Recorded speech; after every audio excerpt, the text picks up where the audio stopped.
हाय ladies, जितनी महिलाएं इस महीने प्रेग्नेंट हुई हैं, बहुत सारी महिलाएं प्रेग्नेंट हुई हैं, तो उन सभी को बहुत बहुत बधाइयाँ।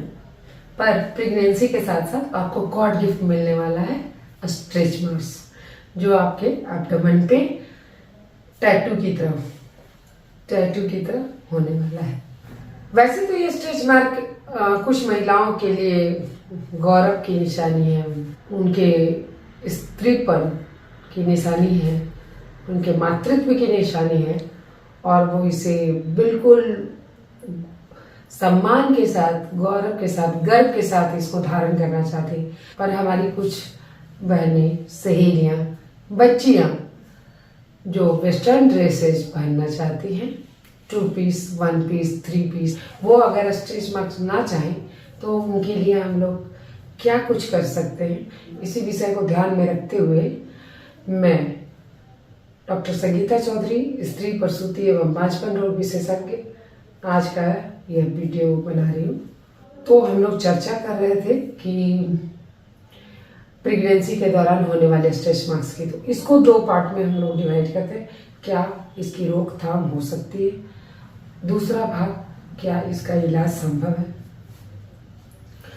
तो रोकथाम के लिए आपको पहले समझना होगा कि स्किन की बनावट क्या है। स्किन जो आप ऊपरी लेयर देख रहे हैं, इसके नीचे बहुत सारे तह होते हैं।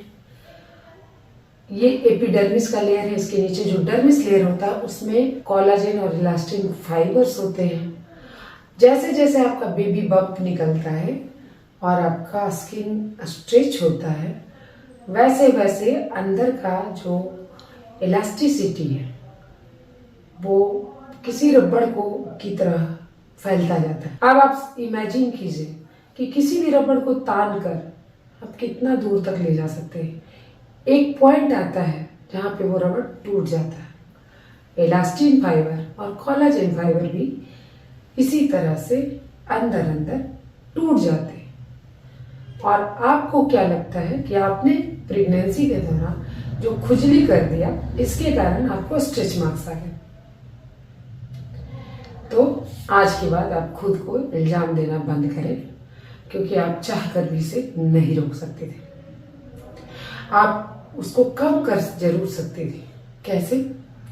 अगर प्रेगनेंसी के पहले आपको एक्सरसाइज करना है, प्रेगनेंसी के दौरान आपको एक्सरसाइज करना है, ताकि आपका धीरे धीरे बॉडी स्ट्रेच होता रहे एक्सरसाइज के अनुसार, और जो बॉडी का स्किन है वो अपने उस लेवल को मेंटेन करने के लिए हल्का हल्का स्ट्रेच होते होते उसको टूटने ना दे। दूसरा है कि आप जो प्रेगनेंसी के दौरान प्रोटीन डाइट्स ज़्यादा लें। तीसरा कि अगर आपको खुजली है प्रेगनेंसी में, तो आप अगर स्क्रैच करती हैं तो वो केवल ऊपरी लेयर को आप स्क्रैच करती हैं। पहले तो आपको प्रेगनेंसी में खुजली है, तो हो सकता है कि आपको कोलेस्टेसिस ऑफ प्रेगनेंसी की बीमारी हो, इसलिए आप पहले अपने डॉक्टर से मिलिए, उनसे डिस्कस कीजिए अपनी बीमारी के बारे में और उसका ट्रीटमेंट लीजिए। पर अगर आप स्क्रैच करती हैं तो वो स्क्रैचिंग की वजह से, चाहे तो आप कंघी से या किसी चीज़ से, नाखून से स्क्रैच करती हैं और आपको रिलीफ मिलता है, तो कोई डरने की बात नहीं है, क्योंकि आप केवल ऊपरी तह को स्क्रैच कर सकते हैं, जो कि 28 दिनों में रीजेनरेट होने वाला है। जो अंदर का कोलाजन और इलास्टिन फाइबर है, वो उस तक तो आपके नाखून पहुंच ही नहीं सकते। तो जिस तरह से भी आपको आराम मिलता है, आप वो एक्ट कर सकते हैं। आप उस पे तेल भी लगा सकते हैं, vitamin oil, vitamin E oil, olive oil, कोई भी moisturising cream, aloe vera cream, hyaluronic acid, कुछ भी आप अप्लाई कर सकती हैं। तो क्या अप्लाई नहीं कर सकती है? रेटिनॉल बेस्ड क्रीम आपको अप्लाई नहीं करना है, क्योंकि ये प्रेगनेंसी में सेफ नहीं है। आपको अचानक से जो वजन बढ़ता है वो भी नहीं होना है। उसके कारण कोलेजन और इलास्टिन के फाइबर्स टूट सकते हैं और आपको स्ट्रेच मार्क्स आ सकते हैं। इस स्ट्रेच मार्क को हम लोग स्ट्राया ग्रेविडेरम कहते हैं। प्रेगनेंसी के दौरान ये वेलवेटी रेड कलर का होता है, बहुत एंग्री लुक होता है, बहुत खतरनाक दिखता है। पर प्रेगनेंसी के बाद जब इसकी ब्लड सप्लाई कम हो जाती है तो ये थोड़ा वाइट कलर का फेंट हो जाता है, जिसको स्ट्राया अल्बिकेंस कहते हैं। अगर आपका वजन प्रेगनेंसी के दौरान बहुत तेज़ी से बढ़ रहा है तो आप अपने डॉक्टर को कंसल्ट करें। हो सकता है आपको थायराइड की प्रॉब्लम हो सकता है आपको शुगर हो, जेस्टेशनल डायबिटीज मेलाइटिस हो। आपको पहले से शुगर नहीं, कोई बात नहीं, पर प्रेगनेंसी के दौरान शुगर आपको स्टार्ट हुआ है तो हो सकता है कि आपको हाइपरटेंशन की बीमारी हो। तो सडन वेट गेन क्यों हो रहा है? या फिर हो सकता है कि दादी माँ के कहने पे या घर के बड़े बुजुर्गों के कहने पे आपने अपनी डाइट डबल कर ली है, तो इतना हवा के खाने की जरूरत ही नहीं है।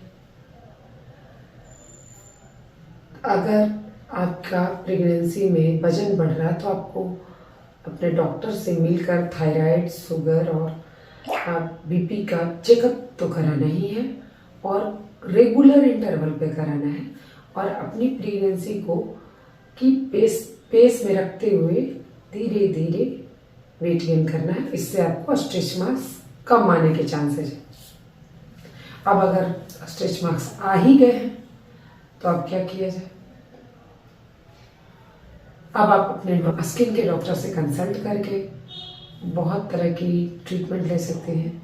जैसे रेटिनॉल क्रीम अब सेफ है, प्रेगनेंसी में जो सेफ नहीं था अभी सेफ है। आप माइक्रोडर्मा लेजर ले सकते हैं। लेजर ट्रीटमेंट द्वारा आप अपने दाग धब्बे को कम कर सकते हैं। एक जाइमर लेजर भी आप यूज करवा सकते हैं। रेडियो फ्रीक्वेंसी द्वारा स्किन टाइटनिंग करवा सकते हैं।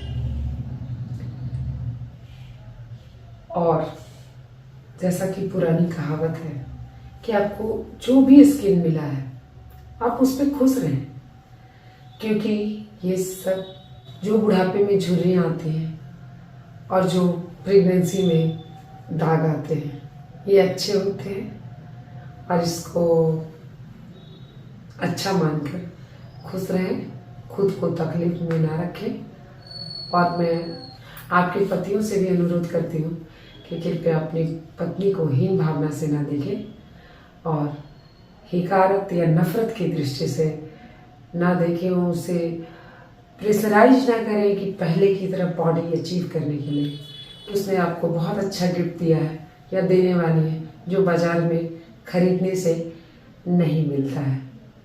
तो कृपया पति लोग अपनी भूमिका निभाएं और अपनी पत्नी को इसके कारण होने वाले डिप्रेशन से उबरने में सहायता करें। धन्यवाद। अगर आपको हमारा वीडियो अच्छा लगता हो तो कृपया लाइक, सब्सक्राइब और शेयर जरूर करें अपने दोस्तों को, यारों को, अपने रिश्तेदारों को। उम्मीद करती हूँ हर बार की तरह आपको यह वीडियो बहुत अच्छा लगेगा और आप लोग इसे ज़रूर पसंद करेंगे। और इतना प्यार देने के लिए धन्यवाद। आप लोगों का प्यार, सहयोग इतना मिल रहा है कि हम लोग अभिभूत। नमस्कार, सब्बा खैर, गुड नाइट, थैंक यू।